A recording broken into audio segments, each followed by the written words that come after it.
श्री राधे राधे। भक्तों, संतों का सहज स्वरूप होता है तपस्यामय जीवन, भगवान के भजन से भरपूर जीवन।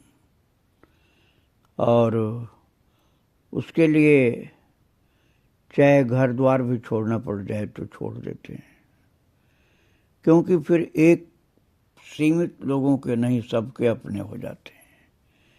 जैसे भगवान सभी के हैं, ऐसे संत भी सभी के होते हैं। और इसी प्रकार के एक महान संत थे काठिया बाबा। काठिया बाबा उसको कहते हैं, उन संत को जो अपनी कमर में काठ का बना हुआ मेखला धारण करते हैं। जैसे आप कमर में कटिसूत्र पहने, वैसे ही वो मेखला, कोई मूंज की मेखला पहनते हैं, लेकिन ये लकड़ी की पहनते हैं, जो काठिया कहलाते हैं। इन काठिया बाबाओं की भी एक परंपरा रही है। उनमें जो सर्वप्रथम हुए वो थे श्री स्वामी रामदास काठिया बाबा जी। वो बहुत प्रसिद्ध हुए, बड़े सिद्ध पुरुष थे। और उनकी परंपरा के बहुत से आश्रम वृंदावन धाम में है। सबसे पुराना आश्रम जो है वो अटरला चुंगी से जब आप बांके बिहारी जाएंगे तो रेलवे क्रॉसिंग पर पड़ता है। वही काठिया बाबा की तपस्थली है।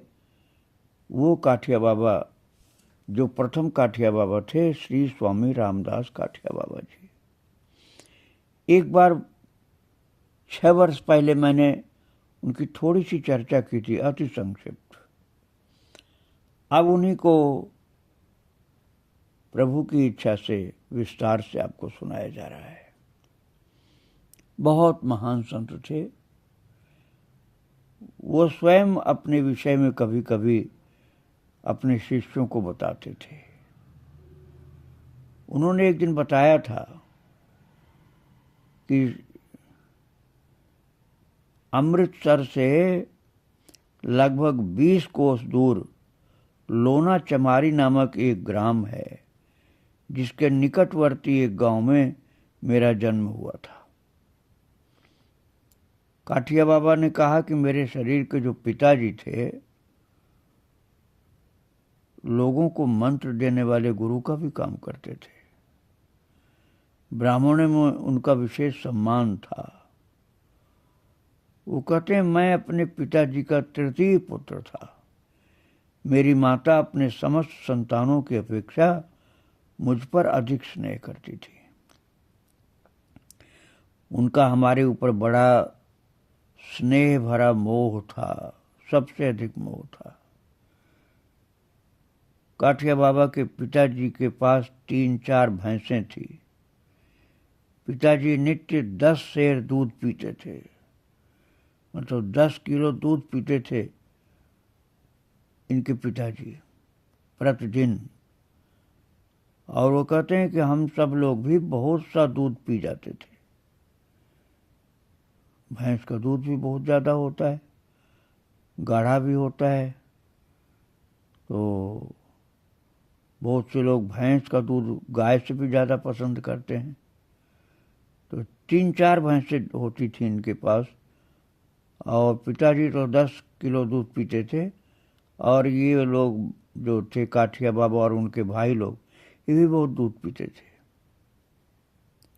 और बताते हैं कि मेरी माता बड़ी सीधी सादी थी। वो बड़े प्रेम से अतिथियों का सत्कार करती थी। और उनके गांव में उनके पिताजी के घर के बहुत ही निकट एक परमहंस जी रहते थे, जिनके यहाँ जा करके बचपन में काठिया बाबा बैठते थे। अधिकतर वहाँ जाकर बैठते थे। और वो परमहंस जी इनसे बहुत स्नेह करते थे, रामदास जी से। गांव के लोग नित्य उनके दर्शनार्थ आते थे। सब प्रकार के लोग, धनवान, गरीब, बालक, युवा, वृद्ध, स्त्री, पुरुष सभी उनके आगे साष्टांग दंडवत करते थे। जिसको बालक रामदास बाबा प्रतिदिन देखते और अपने हृदय में विचारते थे कि संसार में ये परमहंस जी बाबा जी सबसे बड़े हैं।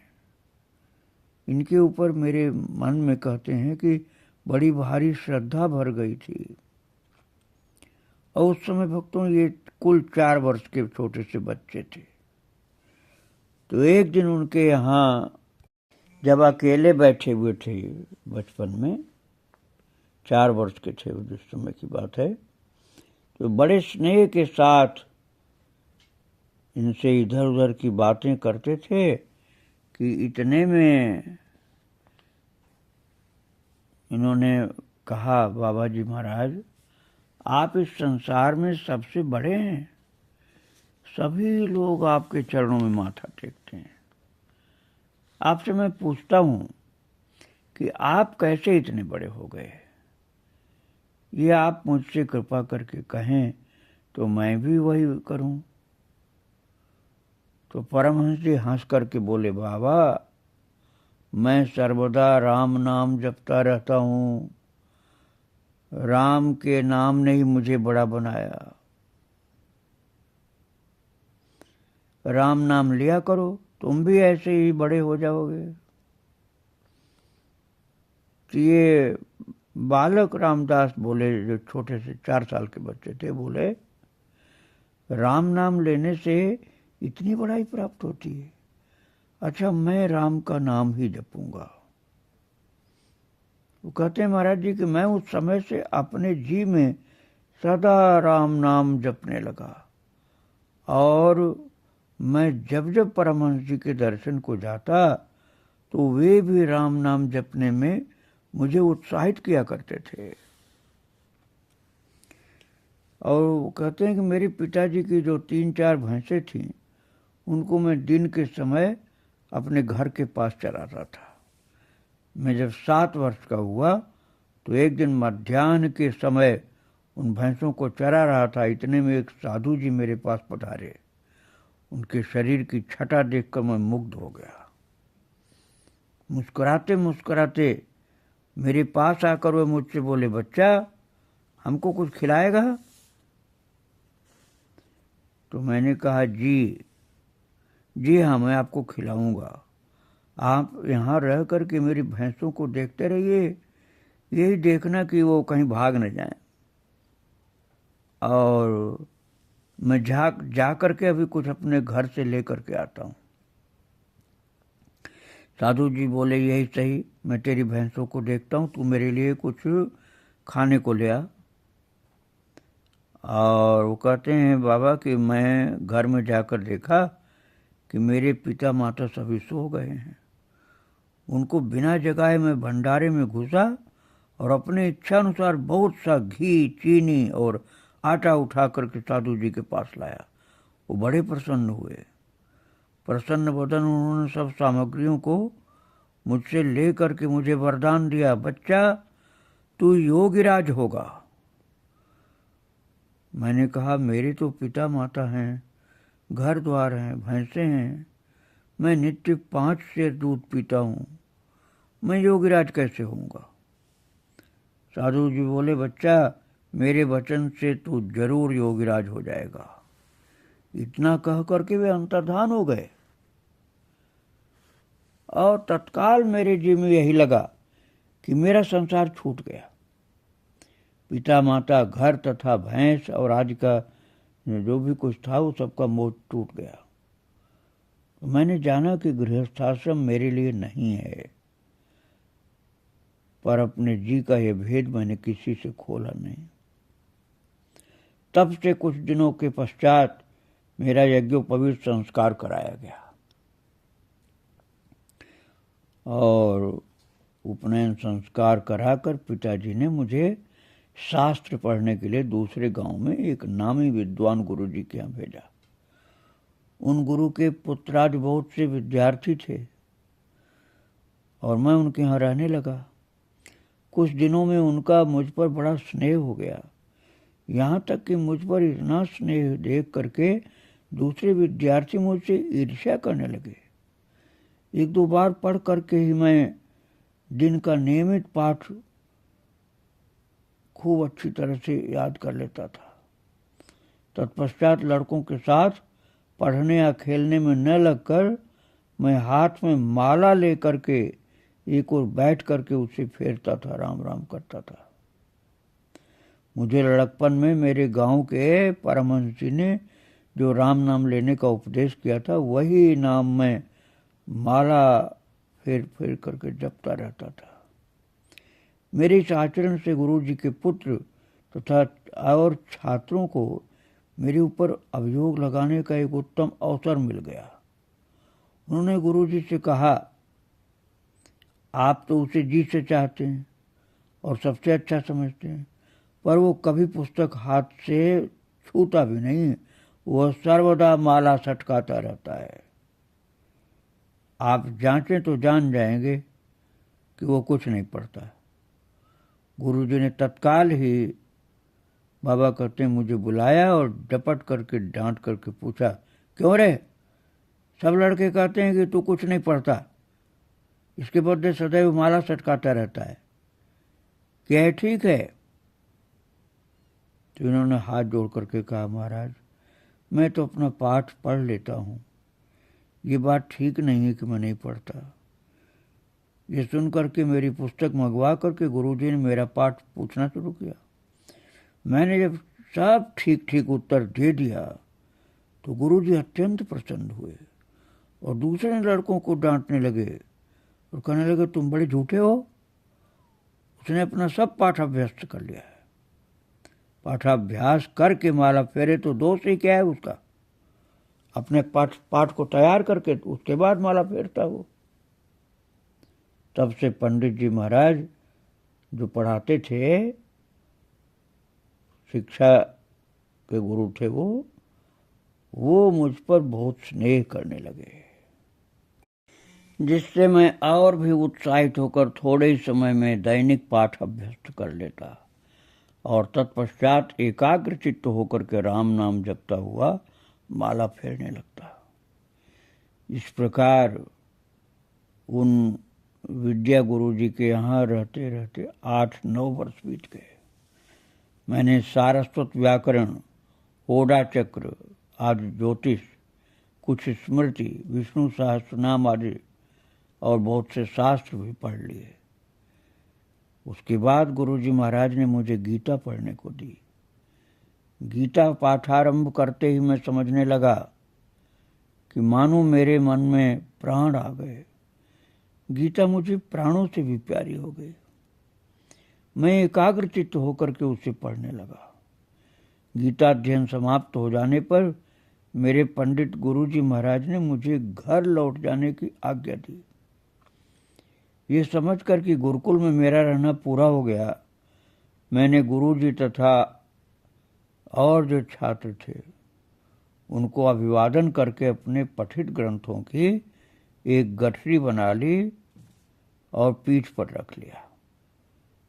पर श्रीमद् भगवत गीता मुझे इतनी प्यारी थी कि उस ग्रंथ को अपने वक्षस्थल पर अर्थात छाती पर धर करके कपड़े से बांध लिया और ग्रंथों को तो मैंने सिर पर पीठ पर लादा, लेकिन गीता जी को छाती पर बांधा। अपने कपड़े से बांध करके फिर गुरु जी के यहाँ से मैं उनको प्रणाम करके फिर अपने घर पर आकर के पहुंच गया। और इस प्रकार मेरी पढ़ाई हो गई और गीता जी से अतिशय प्रेम हो गया और बहुत से ग्रंथ मुझे याद हो गए, जिनमें भक्ति के भी ग्रंथ थे, ज्योतिष के भी ग्रंथ थे और बहुत से और संस्कृत के ग्रंथ सब मुझे याद हो गए। गीता जी भी याद हो गए। गीता जी से अतिशय मेरा प्रेम हो गया। गीता जी को छाती से लगा कर मैं रखता था। बाबा कहते हैं इस तरह पढ़ाई करके अर्थात पढ़ना समाप्त करके तब मैं पिताजी के घर लौटा तो वो मेरे विवाह का प्रबंध करने लगे। बाबा कहते हैं कि मैंने अपने पिताजी से विनती की कि मैं विवाह नहीं करूंगा, अपने और पुत्रों का, जो आपके और पुत्र हैं मेरे अलावा, जो अविवाहित हैं, उनका विवाह कीजिए, मुझे विवाह नहीं करना है, और आपके जो पुत्र हैं उनका विवाह करिए। तो मेरी विनती को मान करके पिताजी ने मेरे छोटे भाइयों का विवाह कर दिया। मैंने पहले गायत्री मंत्र को सिद्ध करना चाहा। हमारे गांव के एक बड़ा सा बटका वृक्ष था गांव में, तो जो पिताजी के गृह के समीप ही था। तो मैं गायत्री मंत्र के शाप, शापोद्धार और कवच आदि को यथाविध सीख करके उस वृक्ष के नीचे बैठ करके विधि पूर्वक गायत्री मंत्र का जाप करना शुरू कर दिया। और ये जान करके कि 1.25 लाख जब पूर्ण होने से एक मंत्र सिद्ध होता है, उतने ही जापों को पूरा करना ठान करके मैं एकाग्र मन से क्रमशः मंत्र को जपने लगा। जब 1 लाख जाप पूरा हो गया और 25,000 बाकी रह गए, तो अचानक आकाशवाणी का आविर्भाव हुआ और उसका यह आदेश हुआ आकाशवाणी का कि वत्स बाकी 25,000 जापों को तू ज्वालामुखी में जा करके पूरी कर, ऐसा करने से ही मैं सिद्ध होऊंगी। और इस आकाशवाणी को सुन करके अत्यंत उत्साहित होकर के तुरंत ही ज्वालामुखी की ओर मैं प्रस्थान किया। और जो भाई लोग थे वो तो सब अपने घर में संसार के कार्य में लगे रहे, लेकिन मुझको तो गायत्री माता का जो आदेश हो गया आकाशवाणी के द्वारा, मैं उसी को धारण कर लिया अपने हृदय में और मैंने घर छोड़ दिया और मैं ज्वालामुखी तीर्थ की ओर प्रस्थान कर गया। मेरा एक भतीजा मुझे बहुत मानता था और मेरा समवयस्क भी था, वो भी मेरे साथ साथ चला। ज्वालामुखी जो तीर्थ है देवी माता का, वो 30-40 कोस की दूरी पर था। मार्ग में जाते हुए एक ठौर पर हमने देखा कि एक अतिशय तेज पुंज का लेवर एक जटाधारी साधु बैठे थे। उनको देखते ही वेग से आकृष्ट होकर मैं उनकी सेवा में जा उपस्थित हुआ और प्रणाम कर उनके समीप खड़ा हुआ। उनके दर्शन से ही मैं इतना अनुराग युक्त हुआ कि मेरी ज्वालामुखी जाने की इच्छा खत्म हो गई। उन साधु बाबा के आगे साष्टांग दंडवत करके मैं बोला, महाराज, मैंने ब्राह्मण कुल में जन्म ग्रहण किया है, मैं आपके चरणों की शरण लेता हूँ, आप मुझे अपना शिष्य बना लीजिए। तो वो साधु जी प्रसन्न हुए और मुस्कुरा कर बोले, हाँ, तुझको मैं शिष्य बनाऊंगा, तो यहाँ पर रुक जा, यहीं रह। और उसी दिन भद्र होकर अर्थात मुंडन करा के मैंने वैराग्य आश्रम में प्रवेश किया। गुरु जी ने मुझ पर कृपा की। उनकी कृपा से मुझे ऐसा अनुभव हुआ कि मेरे समस्त अभीष्ट पूर्ण हो गए और मेरे मन में परम शांति की प्राप्ति हो गई। मेरी सारी अशांति खत्म हो गई और मैं आनंद में मग्न हो गया। और जो मेरा भतीजा मेरे साथ आया था वो दंग होकर चुप रह गया। उसको ऐसा लगा कि मैं उससे बहुत दूर हो गया और मुझे वैराग्य आश्रम लेने से बहुत उसने रोका था, लेकिन मैंने उसकी एक नहीं सुनी। तब उसने घर लौट करके मेरे पिता माता को वो संदेशा दिया, जिस पर मेरे पिताजी तथा कुटुंब के और कई लोग मेरे उस भतीजे को संग में लेकर के वहाँ पधारे जहाँ मैं गुरुजी की सेवा में था और जहाँ मेरे गुरुजी थे। और मुझे घर लौटा ले जाने के लिए नाना प्रकार से वे लोग समझाने लगे, तो भी मुझे विचलित न होते देख करके वे बहुत डांटने लगे और मेरे गुरुजी को भी धमकी देने लगे कि मेरे पिताजी ये नालिश विचारालय में करेंगे कि उनका अल्पवयस्क पुत्र लुभा करके मोल लिया गया। इसका मैंने उत्तर दिया, अब मैं निरा छोटा बच्चा नहीं हूँ, मैं जाकर कहूँगा कि मैंने अपनी इच्छानुसार मुंडित होकर वैराग्य आश्रम धारण किया है। तथा मेरे गुरुजी ने मुझे कुछ भी नहीं लुभाया है। ये सुन करके मेरे पिताजी अब निरस्त होकर के पश्चाताप करने लगे और अंत में मेरे गुरुजी के चरणों में गिरकर रोते रोते बोले, आप एक बार मेरे इस बच्चे को छोड़ दीजिए, इसकी माता इसके विछोह से विकल हो रही है, उससे एक बार भेंट करके ये फिर आपकी सेवा में चला आएगा। इस गिड़गिड़ाहट से दयार्द्र होकर के मेरे गुरुजी मुझसे बोले, अच्छा बच्चा, साधु को एक बार जन्म स्थान के भी दर्शन करना चाहिए, सभी ठौर एक सा है, इसमें कोई दोष नहीं है। तुम इनके संग में जाओ, अपने जन्म स्थान को चेताओ।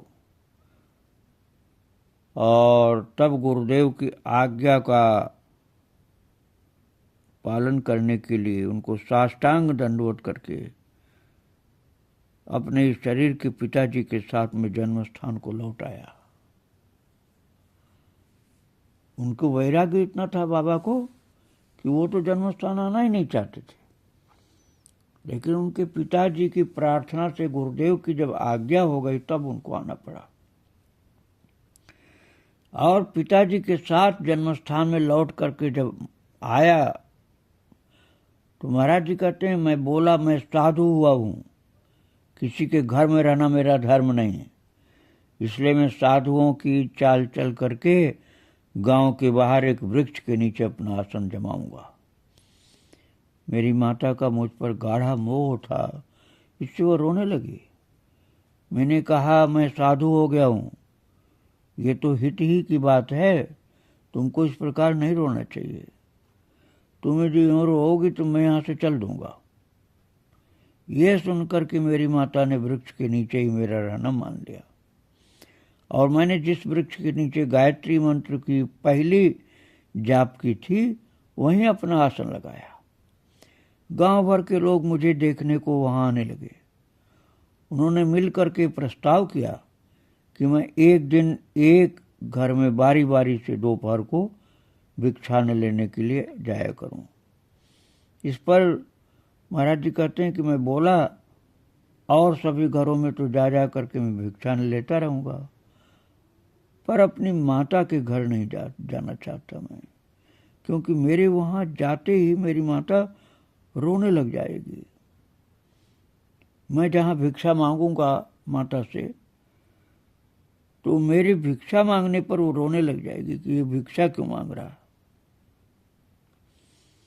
तो इसलिए मैं माता के यहाँ भिक्षा मांगने के लिए नहीं जाना चाहता।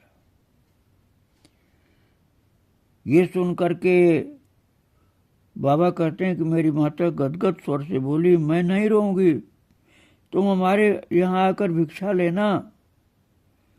मेरी माता ने बात कही तो मैंने मान ली और उसके अनुसार पहले दिन मैंने गांव के गृहस्थ के यहाँ जाकर भिक्षा लिया। भिक्षा का अन्न लेकर उसी दिन रात्रि के समय उस वृक्ष के नीचे मैं अपने आसन पर मन को एकनिष्ठ कर बैठा था कि इतने में अचानक आकाश मंडल भेद कर गायत्री देवी प्रकट हो गई और देवी ने कहा, बेटा तुम्हारी निष्ठा से प्रसन्न होकर मैं तुम्हारे लिए सिद्ध हो गई हूँ। मेरे मंत्र की और जब तुमको करनी है तुम मुझसे वरदान मांगो। मैं यथोचित रीत से उनके आगे प्रणाम करके बोला, मातेश्वरी अब तो मैं साधु हो गया हूँ, संसार छोड़ चुका हूँ, मेरी कोई भी वासना कामना अब नहीं है। आप मेरे ऊपर प्रसन्न रहिए। इसको छोड़ और किसी वरदान की मुझे आवश्यकता अब बिल्कुल भी नहीं है। और तब गायत्री देवी माता ने एवमस्तु अर्थात ऐसा ही होगा कह करके अंतर्धान हो गए। और तत्पश्चात अपने नियम के अनुसार मैं दोपहर के समय जा करके भिक्षान लेता था 24 घंटे में एक बार। पर जिस दिन मैं अपनी माता के घर पहुंचा उस दिन मेरे आगे भिक्षान रखकर मेरी माँ फूट फूट कर रोने लगी। तब मुझे कहना पड़ा, माता इसी कारण मैं तुम्हारे यहाँ भिक्षा लेना स्वीकार नहीं कर रहा था। तुम्हारे इस प्रकार रुदन करने से मैं कैसे खाऊंगा। इससे मेरी जननी कुछ शांत हो गई और मैंने भिक्षान खा लिया, पर उनका सुप्रवाह बंद नहीं हुआ। भोजन कर चुकने पर मैंने कहा, तुम यूं ही रोओगी तो मैं कैसे आऊंगा। मैंने जो पंथ लिया है उससे तो मेरा और तुम्हारा दोनों का ही कल्याण होगा ना, तो इसलिए रोने की क्या आवश्यकता है।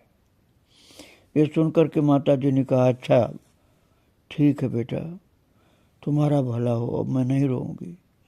और बार बार आने की जैसी बात ठहरी है उसे मानकर तुम्हें यहाँ भी भिक्षान लेने आना। मैं उसी वट के नीचे अपने आसन पर बैठा भजन मनन करने लगा और दोपहर के समय बारी बारी एक एक घर में जा करके भिक्षान लेता था। इस प्रकार से भक्तों, रामदास काठिया बाबा बहुत त्यागी तपस्वी निरंतर भजन करने वाले संत थे, जो गुरु आज्ञा से अपने जन्मभूमि के गांव में आकर के वट वृक्ष के नीचे रहते थे, किसी के घर में नहीं रहते थे और भिक्षान्न से ही गुजारा करते थे। इनके चरित्र को आगे मैं फिर सुनाऊंगा। आज महाराज जी को प्रणाम करके यहीं विराम दे रहा हूँ। श्री राधे राधे, जय श्री राधे।